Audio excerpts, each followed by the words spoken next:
Sir গতকাল কেমন কাটাইলেন? খুব ভালো কাটাইছি আলহামদুলিল্লাহ। আলহামদুলিল্লাহ।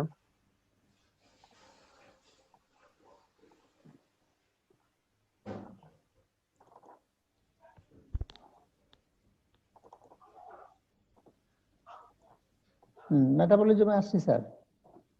কি কি টপিকস আছে একটু দেখো তো উপর থেকে। বায়োলজিক্যাল অক্সিডেশনের পরে কি আছে? একটু স্যার মিনিট। এরপরে স্যার হচ্ছে গ্লুকোনেজেনেসিস, তারপর হচ্ছে গ্লুকোনোজেনেসিস এন্ড গ্লাইকোলাইসিস, তারপর হচ্ছে হাই এনার্জি ফসফেট কম্পাউন্ড, তারপর তারপর হচ্ছে HMP শান্ট তারপর পাথওয়ে, তারপর হচ্ছে তারপর ইন্টারমিডিয়েটারি, তারপর হচ্ছে ketogenesis, lipoprotein, protein metabolism, respiratory. Intermediate metabolism of carbohydratism. Okay sir.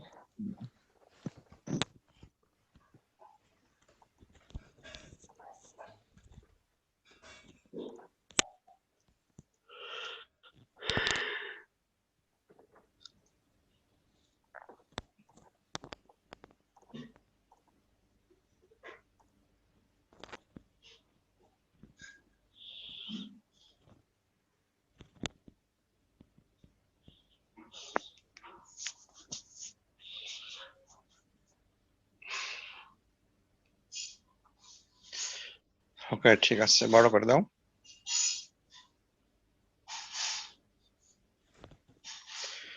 Okay, thank you.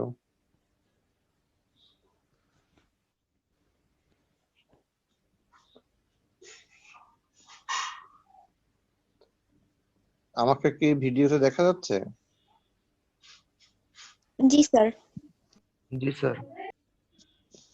ঠিক আছে, আমরা আজকে আসল অংশ শুরু করতে চাই। অর্থাৎ আজকে আমি শুরু করতে চাই যে carbohydrate metabolism, intermediate metabolism of carbohydrate, এটা শেষ হয়ে গেলে প্রোটিন, তারপর এটা শেষ হয়ে গেলে লিপিড, তারপর মেটাবলিজম শেষ। যেহেতু আমি ডেফিনেশনে বলেছিলাম ইন্টারমিডিয়েট মেটাবলিজম হচ্ছে fate of the dietary component after digestion and absorption. দুইটা জিনিস, একটা হচ্ছে ইন্টারমিডিয়েট মেটাবলিজম প্রযোজ্য তার ক্ষেত্রে যে ডাইজেস্টেড হবে, ডাইজেশন হবে এবং যে অ্যাবজর্পশন হবে। ভিটামিন শুধু অ্যাবজর্ব হয়, ডাইজেশন হয় না। মিনারেল শুধু অ্যাবজর্ব হয়, ডাইজেশন হয় না। তদ্রূপ ওয়াটারও। আর ডায়েটারি ফাইবার, এটা আদৌ ডাইজেশন হয় না। যার কারণে আমরা ইন্টারমিডিয়েট মেটাবলিজম পড়ব শুধুমাত্র কার্বোহাইড্রেট, লিপিড এবং প্রোটিনের জন্য। আজকে শুরু করব কার্বোহাইড্রেট। এর আগে আমি মেটাবলিজম সম্বন্ধে একটা বেসিক ধারণা দিয়েছিলাম। মেটাবলিজম কি, অ্যানাবলিজম কি, ক্যাটাবলিজম কি, metabolic pathways, anabolic, catabolic, amphibolic pathways, এই সম্বন্ধে ধারণা দিয়েছিলাম। পরে যে টপিক ছিল সেটা হচ্ছে বায়োলজিক্যাল অক্সিডেশন, অক্সিডেশনের কি কি ক্রাইটেরিয়া আছে, তারপর একটা ফুড মলিকুলস অক্সিডেশন হয়ে যে হাইড্রোজেন ত্যাগ করে, এই হাইড্রোজেন কিভাবে রেসপিরেটরি চেনে যে এটিপি তৈরি করে, ওয়াটার তৈরি করে, অক্সিজেনের সাথে কিভাবে হাইড্রোজেন যোগ হয় এবং পানি উৎপন্ন হয়, এই সম্বন্ধে আলোচনা করেছিলাম। তো আগেই বলে রাখি, হাইড্রোজেন রেসপিরেটরি চেনে যায় দুইটা ফর্মে। একটা হচ্ছে NADH ফর্মে আর একটা হচ্ছে FADH2 ফর্মে। এই দুইটা ফর্মে যায়। আর রেসপিরেটরি চেনের কম্পোনেন্ট আমি গতদিন তোমাদের বলেছিলাম যে NAD, FMN, coenzyme Q, cytochrome C, cytochrome C1, cytochrome A, cytochrome A3 এগুলো বলেছিলাম, দেখিয়েছিলাম। তো একটা NADH যদি রেসপিরেটরি চেনে যায়, তিনটা জায়গায় অক্সিডেশন হয়, অক্সিডেশন হয়ে তিনটা এটিপি তৈরি হয়, তিনটা জায়গায় ফসফোরাইলেশন হয়। আর FADH2 কোএনজাইম কিউ দিয়ে ঢোকে বিধায় একটা স্টেপ মিস হয় এবং একটা FADH2 থেকে দুইটা এটিপি তৈরি হয়। অর্থাৎ তোমরা শুধু জেনে রাখো যে অক্সিডেশনের ফলে যে হাইড্রোজেন রিলিজ হয়, this hydrogen is accepted by NAD, forms NADH. NADH in the respiratory chain produce 3 ATP. Or if the hydrogen is accepted by FMN, form FMNH2 by FADH2. This FADH2 in the respiratory chain produce 2 ATP. এটুকু জেনে রাখো। আজকে আমি নতুন topic শুরু করব।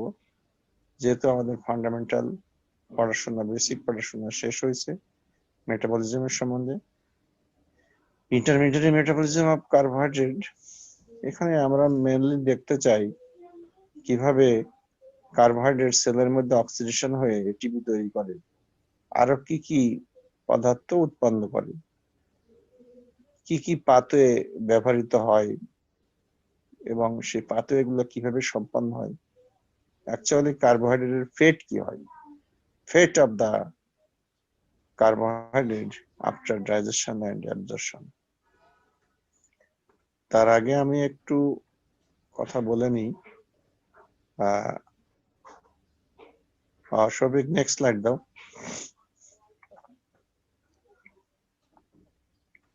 এই যে সেটা হচ্ছে মেটাবলিক পাথওয়ে অফ কার্বোহাইড্রেট। আগেই তোমাদেরকে বলেছিলাম যে একটা অ্যানাবলিক আর একটা হচ্ছে ক্যাটাবলিক পাথওয়ে। অ্যানাবলিক পাথওয়ে হচ্ছে সিনথেটিক পাথওয়ে, যেখানে গড়া হয়, আর ক্যাটাবলিক পাথওয়ে হচ্ছে ব্রেকডাউন পাথওয়ে, যেখানে ভাঙা হয়। Next slide. অ্যানাবলিক পাথওয়ে আর ক্যাটাবলিক পাথওয়ে। অ্যানাবলিক পাথওয়ে দুইটা আছে। আমি তোমাদেরকে বইটা আমার মনে থাকে না, বই পাঠাই দিব। বই পাঠাইতে পারলে তোমাদের জন্য সহজ হইতো। ইনশাআল্লাহ দেখি আজকে পাঠাইতে পারি কিনা। অ্যানাবলিক পাথওয়ে দুইটা, একটা হচ্ছে জেনেসিস। দেখো কথার শেষে জেনেসিস আছে, গ্লাইকোজেনেসিস তার মানে গ্লাইকোজেন ফরমেশন, এটা হচ্ছে গ্লাইকোজেনেসিস। আর গ্লুকোনিউজেনেসিস মানে নতুন গ্লুকোজ ফরমেশন। সুতরাং এখানে দুটাই হচ্ছে synthetic pathway, build up pathway. তাহলে এই দুইটা হচ্ছে অ্যানাবলিক পাথওয়ে, দুইটা হচ্ছে অ্যানাবলিক পাথওয়ে। আমরা দেখবো যে গ্লুকোজ এই দুই পাথওয়েতে কি কি জিনিস তৈরি করে। অ্যানাবলিক পাথওয়েতে গঠনমূলক পাথওয়ে এটা। নেক্সট শফিক।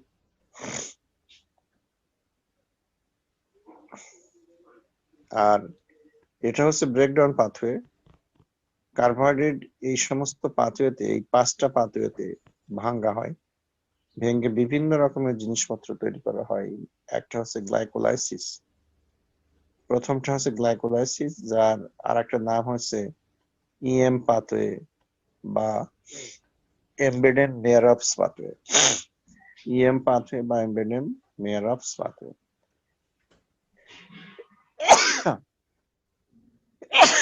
সরি। 2 নম্বর হচ্ছে TCA সাইকেল, যার আর এক নাম হচ্ছে ট্রাইকার্বক্সিলিক অ্যাসিড সাইকেল।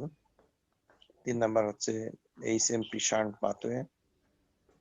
4 নম্বর হচ্ছে লাইসিস, গ্লাইকোজেনোলাইসিস, গ্লাইকোজেন ভাঙা হয়। আর একটা হচ্ছে ইউরিক অ্যাসিড পাথওয়ে। টোটাল পাথওয়ের সংখ্যা হলো তাহলে অ্যানাবলিক 2টা, ক্যাটাবলিক 5টা, মোট হলো 7টা। The 7 pathway is utilized for the metabolism of carbohydrate.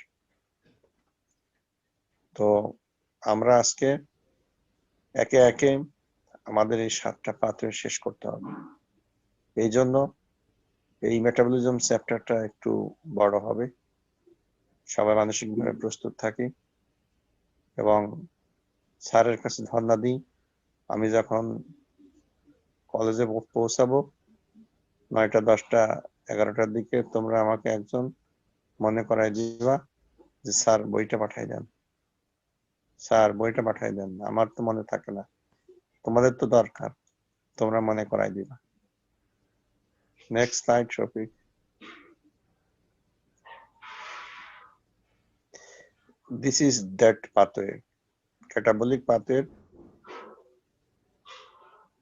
পাথওয়ের প্রথম যে অংশটা আছে গ্লাইকোলাইসিস, এই পাথওয়ে আমরা আগে শুরু করব। এটাই সে glycolysis, very common pathway, very useful pathway, purposeful pathway, occurring all time in our body, occurring in all the cell. তোমার আমার কোষে, সব কোষেই এই পাথওয়ে চালু আছে। গ্লাইকোলাইসিস, গ্লাইকো মানে গ্লুকোজ, লাইসিস মানে ভাঙ্গা। তাহলে এটাকে যদি বলি ব্রেকডাউন অফ গ্লুকোজ, হ্যাঁ হয়ে যাবে। আরো যদি একটু সুন্দর করে বলি oxidation of glucose into pyruvic acid or lactic acid, এটাই হচ্ছে গ্লাইকোলাইসিসের সংজ্ঞা। Oxidation of glucose into pyruvic acid or lactic acid is called glycolysis. তার আগে একটু বলে নেওয়া দরকার যে কার্বোহাইড্রেট খাই আমরা in the form of rice, in the form of potato, sugar, তাই না, ভেজিটেবল, বিভিন্ন ফর্মে আমরা কার্বোহাইড্রেট খাই। All the carbohydrate are digested in a GI tract, আমাদের পরিপাকতন্ত্রে হজম হয়, ডাইজেশন হয়ে 3টা সিম্পল সুগার তৈরি করে। একটা হচ্ছে গ্লুকোজ, আর একটা হচ্ছে ফ্রুক্টোজ, আর একটা হচ্ছে গ্যালাক্টোজ। Glucose, fructose, galactose. যদি তুমি ভাত খাও, রাইস খাও, তাহলে পাবা গ্লুকোজ। যদি তুমি চিনি খাও, চিনি হচ্ছে সুক্রোজ, সুক্রোজ ভেঙে পাবা গ্লুকোজ এন্ড ফ্রুক্টোজ। যদি তুমি দুধ খাও, দুধের মধ্যে আছে ল্যাকটোজ, ল্যাকটোজ ভেঙে পাবা গ্লুকোজ প্লাস গ্যালাক্টোজ। বুঝে গেল? যে কার্বোহাইড্রেট খাও না কেন, হয় দুধ খাবা, নাই চিনি খাবা, নাই আলু খাবা, নাই রাইস খাবা, নাই ব্রেড খাবা, these are all the dietary carbohydrate. এরা জিআই ট্র্যাক্টে, পরিপাকতন্ত্রে আফটার ডাইজেশন এন্ড প্রোডাক্ট যেটা তৈরি করে তারা হচ্ছে glucose, galactose and fructose. From the GI tract, কার্বোহাইড্রেটের এই 3টা net end product simple sugar তৈরি করে। এরা আমাদের কোষে যায়, কোষ থেকে লিভারে যায় পোর্টাল সার্কুলেশনের মাধ্যমে, লিভারে যে ফ্রুক্টোজ এবং গ্যালাক্টোজ এরা গ্লুকোজে কনভার্ট হয়, গ্লুকোজ। তাহলে all the end product goes to the liver, ultimately একটা পদার্থে পরিণত হয়, সেটা হচ্ছে গ্লুকোজ। যেহেতু ফ্রুক্টোজ এবং গ্যালাক্টোজ গ্লুকোজে কনভার্ট হয়, so the end product we are getting in the liver is the glucose. বুঝা কঠিন কিছু না, all the end product of carbohydrate digestion is glucose, fructose, and galactose. They goes to liver. In the liver, fructose and galactose also converted to glucose. So glucose is the final central molecule, goes inside the cell where it become oxidized. এই কথাটা বুঝতে পেরেছো তোমরা? একটু response করো তো এই পর্যন্ত।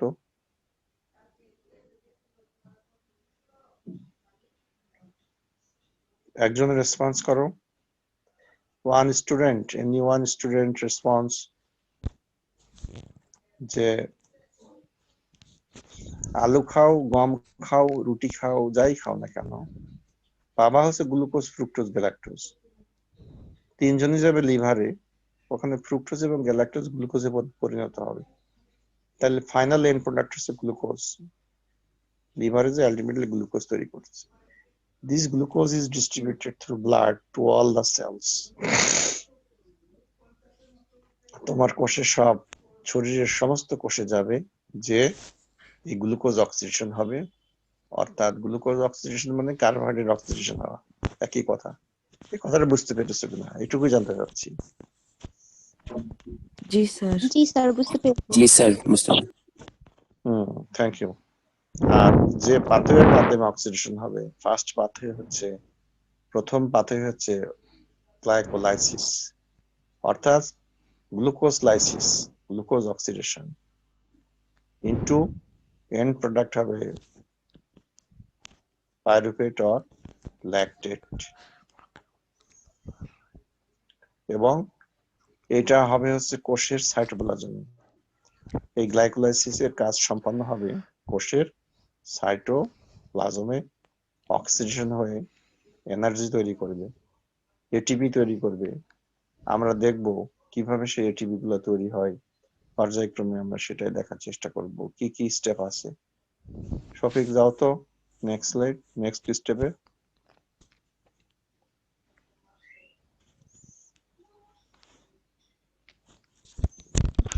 This is that definition that is told by me. Oxidation of glucose into pyruvic acid or lactic acid is called glycolysis. Next slide now.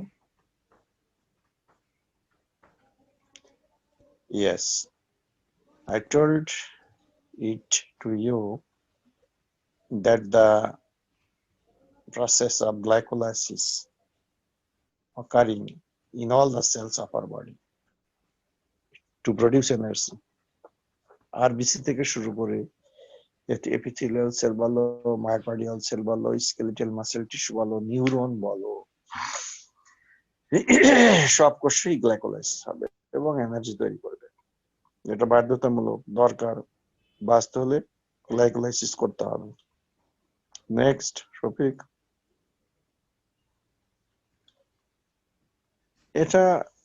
এটা তোমাদের আমি মুখে বলি, যে স্লাইডটা দেখানো হয়েছে সেটা হচ্ছে গ্লাইকোলাইসিস দুই রকম।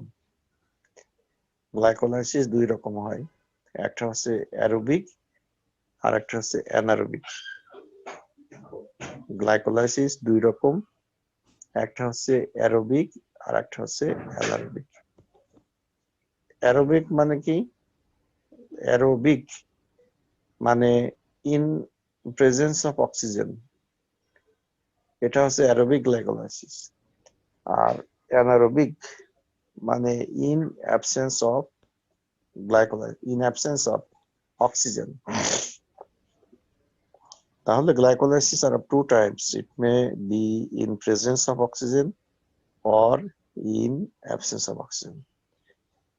When it occurs in presence of oxygen, it is called aerobic, aero মানে air, oxygen.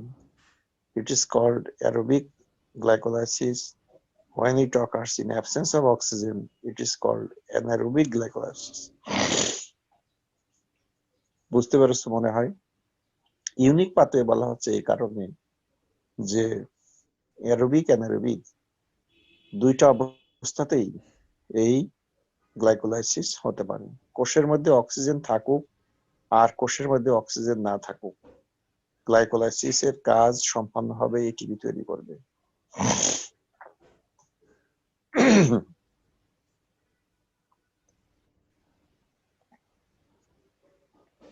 আমি তোমাদের বুঝাইতে পারছি আশা করি। যেমন এক্সাম্পল দিয়ে বুঝতে পারবা, তোমার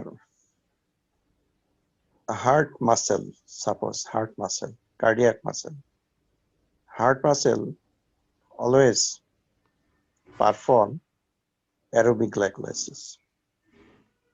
Aerobic glycolysis. কারণ দেখো যে হার্ট মাসেলে যদি কোন রকম হার্টে ব্লক থাকে বা আর্টারিগুলা বন্ধ হয়ে যায়, চিকন হয়ে যায়, তাহলে অক্সিজেন সাপ্লাই বন্ধ হয়ে যায়। বুঝা গেল? কিন্তু গ্লাইকোলাইসিস কিন্তু থেমে থাকবে না। যদি হার্ট মাসেলে অক্সিজেন চলাচল অব্যাহত থাকে তাহলে সেটা হবে অ্যারোবিক গ্লাইকোলাইসিস, আর যদি অক্সিজেন চলাচল বন্ধ হয়ে যায় তাহলে সেই ক্ষেত্রে হবে অ্যানারোবিক গ্লাইকোলাইসিস। আবার ধরো তোমাদের শরীরে অন্যান্য জায়গায় মাসেল, যে মাসেল আছে স্কেলিটাল মাসেল আছে না, পায়ে হাতে সব জায়গায় স্কেলিটাল মাসেল আছে।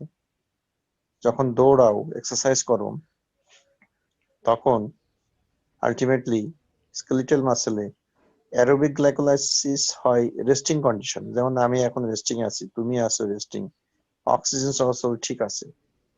কিন্তু তুমি যদি এক্সারসাইজ করতে যাও তাহলে তোমার অক্সিজেন ডিমান্ড অনেক বেড়ে যাবে, তখন যতটুকু অক্সিজেন দরকার ততটুকু পাবা না।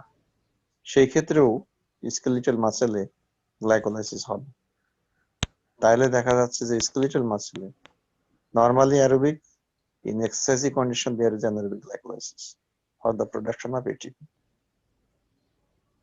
এই জন্য এটা ইউনিক পাথওয়ে যে অক্সিজেন থাকুক আর না থাকুক গ্লাইকোলাইসিস হবেই। যদি অক্সিজেন থাকে সেটা হবে অ্যারোবিক, আর যদি অক্সিজেন না থাকে সেটা হবে অ্যানারোবিক গ্লাইকোলাইসিস। আমি দুইটা এক্সাম্পল দিলাম তোমাদের বোঝার সহজ করার জন্য। Next slide Shafiq. This is the aerobic glycolysis when it occurs in presence of oxygen. And second one is the anaerobic glycolysis. A means absence of oxygen. Glycolysis occurs. This is called anaerobic glycolysis. Next.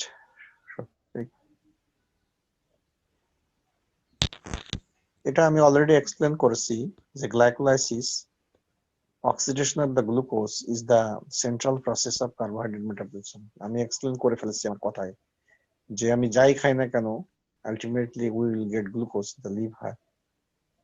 So all the carbohydrates are metabolized via glucose. First we have to be converted into glucose, then glucose will be oxidized in the cell.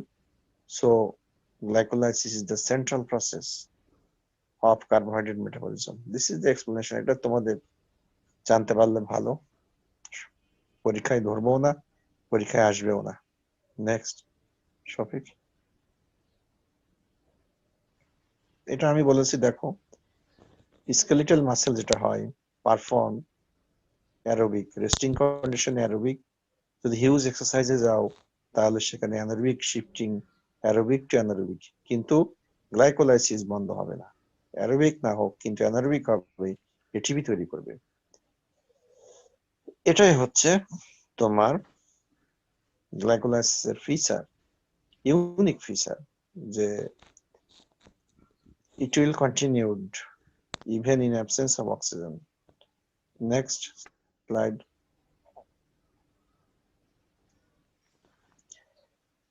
এটাও আমি বলেছি যে cardiac মাসেলে usually aerobic glycolysis হয়, এবং aerobic ছাড়া heart muscle বাঁচতে পারে না। তোমার করোনারি আর্টারি ব্লক হলে মায়োকার্ডিয়াল ইনফ্রাকশন হয়, হার্ট অ্যাটাক হয়। অক্সিজেন চলাচল বন্ধ হলে হার্ট অ্যাটাক হবেই, কারণ হার্ট সবসময় কাজ করে, হার্টের অনেক এটিপি দরকার হয়। কিন্তু অ্যানারোবিক গ্লাইকোলাইসিস কিন্তু বন্ধ থাকে না, চলতে থাকে। Small amount of ATP is produced in anaerobic glycolysis, তা দিয়ে পারপাস সার্ভ হয় না। নেক্সট, তোমাদের এগুলা খুব দরকার নাই, আমি তাও বলতেছি। তো না, আরবিসির মধ্যে যে গ্লাইকোলাইসিস হয় সেটা অ্যারোবিক নয়, অ্যানারোবিক। তার কারণ অ্যারোবিক গ্লাইকোলাইসিস হইতে হলে দুইটা জিনিস হইতে হয়, এক থাকতে হয়, একটা হচ্ছে অক্সিজেন আর একটা হচ্ছে মাইটোকন্ড্রিয়া। মাইটোকন্ড্রিয়া কিন্তু আরবিসির মধ্যে মাইটোকন্ড্রিয়া নাই, যার কারণে আরবিসিতে অ্যানারোবিক গ্লাইকোলাইসিস সম্পন্ন হয়। তাহলে glycolysis in the red cell have to perform anaerobic glycolysis because there is no mitochondria. Aerobic glycolysis এর একটা শর্ত। কেন এই শর্ত জুড়ে দেওয়া হয়েছে সেটা আমরা দেখতে পারবো পরে, যে গ্লাইকোলাইসিসে এন্ড প্রোডাক্ট হচ্ছে পাইরুভিক অ্যাসিড। পাইরুভিক অ্যাসিড থেকে যদি অ্যারোবিক গ্লাইকোলাইসিস হয়, তাহলে এই পাইরুভিক অ্যাসিড মাইটোকন্ড্রিয়াতে যে কমপ্লিটলি অক্সিডেশন হবে। আর যদি মাইটোকন্ড্রিয়া না থাকে, পাইরুভিক অ্যাসিড ল্যাকটিক অ্যাসিডে কনভার্ট হয়ে যাবে। এই জন্য গ্লাইকোলাইসিসের ডেফিনিশন দেওয়া হয়েছে oxidation of the pyruvic acid, oxidation of the glucose into pyruvic acid or lactic acid. In aerobic condition, pyruvic acid is produced, but in anaerobic condition, this pyruvic acid will be converted into lactic acid. তাহলে end product of glycolysis of aerobic glycolysis, aerobic glycolysis এর end product হচ্ছে pyruvic acid. Aerobic glycolysis এর end product pyruvic acid. আর যদি oxygen না থাকে, this pyruvic acid will be converted into lactic acid. এই পর্যন্তই glycolysis. তাহলে oxidation of the glucose into pyruvic acid or lactic acid. যদি pyruvic acid হয় এটা অ্যারোবিক গ্লাইকোলাইসিস, আর যদি ল্যাকটিক অ্যাসিড হয় তাহলে এটা অ্যানারোবিক গ্লাইকোলাইসিস। ওকে, আর অ্যারোবিক গ্লাইকোলাইসিসে পাইরুভিক অ্যাসিড হয়ে থেমে থাকে না। This pyruvic acid goes to mitochondria, ওখানে যে টিসিএ সাইকেলে কমপ্লিটলি অক্সিডেশন হবে, যেটা আমরা পর্যায়ক্রমে সামনে এগোবো এবং দেখতে পারবো। তোমরা কেয়ারফুল থাকবা, মনোযোগ সহকারে শুনবা, বুঝবার চেষ্টা করবা, না বুঝলে জিজ্ঞেস করবা, তা না হলে কিন্তু ডিসকানেক্ট হয়ে যাবা, মেটাবলিজম থেকে ডিসকানেক্ট হয়ে যাবা। সুতরাং তোমাদেরকে কেয়ারফুল থাকতে হবে, আমিও কেয়ারফুল থাকবো। তোমরা আমার কথা বুঝতে পারতেছো না। আজকে এই পর্যন্ত পড়াবো, এবং আমি এই পর্যন্ত কি পড়াচ্ছি আজকে সেটা আমি তোমাদেরকে একটু বলি, যে আমি clean intermediate metabolism of carbohydrate শুরু করছি, এবং শুরু করতে যে আমি তোমাদের ডেফিনিশনটা আবার বলেছি, যে fate of the dietary component after digestion and absorption. তো আমরা দেখেছি যে কার্বোহাইড্রেট তুমি যাই খাও না কেন, it may be potato, it may be rice, it may be sugar, it may be milk, ultimately you are getting glucose, fructose and galactose in the GI tract. From there it goes to the cell, then from the cell through portal circulation goes to liver, where again fructose and galactose converted into glucose. So this glucose is the central molecule for the metabolism of carbohydrate. তারপরে আমি তোমাদেরকে বলেছি কি কি pathway use করা হবে।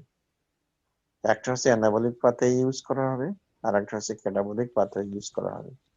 Anabolic pathway দুইটা নাম বলেছি, গ্লাইকোজেনেসিস, গ্লুকোনিওজেনেসিস।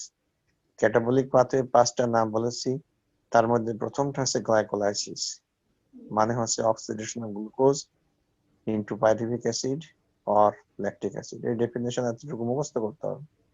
পাইরুভিক অ্যাসিড হবে অ্যারোবিক গ্লাইকোলাইসিসে, আর ল্যাকটিক অ্যাসিড হবে অ্যানারোবিক গ্লাইকোলাইসিসে। যদি অ্যারোবিক গ্লাইকোলাইসিস হতে হয়, পাইরুভিক অ্যাসিড হতে হবে। যদি অক্সিজেন না থাকে, শুট করে অক্সিজেন বা মাইটোকন্ড্রিয়া না থাকে, this pyruvic acid converted into lactic acid. আর যদি মাইটোকন্ড্রিয়া থাকে, অক্সিজেন থাকে, pyruvic acid enter into the mitochondria for its full oxidation in the TCA cycle. পরবর্তীতে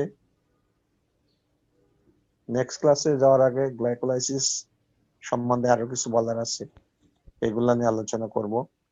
আজ পর্যন্ত, এখন পর্যন্ত আমি তোমাদেরকে যা বললাম সে সম্বন্ধে তোমরা একটু আমাকে বলো, কি বুঝতে পেরেছো, কি বুঝতে পারো নাই। প্রশ্ন থাকাটাই স্বাভাবিক, থাকবে না? আমি তো যদিও খুব স্লোলি পড়াই যেন তোমরা ধরতে পারো, তারপরেও প্রশ্ন থাকবে, এটাই স্বাভাবিক। আজকে 1 জানুয়ারি, সবাইকে নববর্ষের শুভেচ্ছা। গত বছর 2020 সাল গেল, করোনা ভাইরাসের বছর।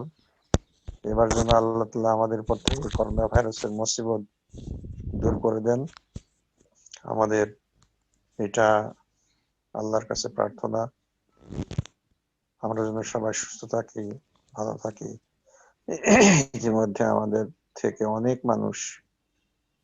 মানুষ বিদায় নিচ্ছে করোনা ভাইরাসে। আমি নিজেও করোনায় আক্রান্ত ছিলাম, সুস্থ হয়েছি। এখন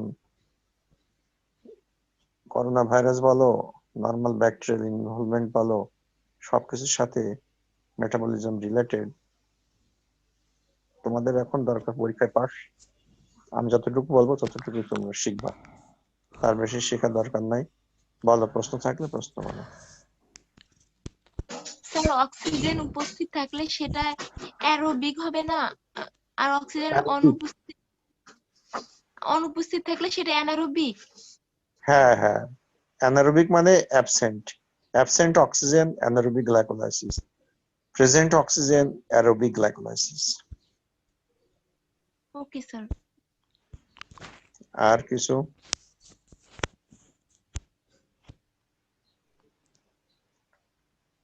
সবাই বুঝে ফেলছো আশা করা যায়, যার কারণে প্রশ্ন আসতেছে না। শফিক স্যার, আর বলেন। তাহলে আজকে এই পর্যন্তই শেষ করে দিই নাকি? হ্যাঁ, শিওর। আর স্যার, আমার একটা রিকোয়েস্ট ছিল। হ্যাঁ, সেটা হচ্ছে, বলো। আমি ওদেরকে বলতেছিলাম যে আমি তো ইউনিভার্সিটির সাথে করসপন্ড করতেছি, পরীক্ষা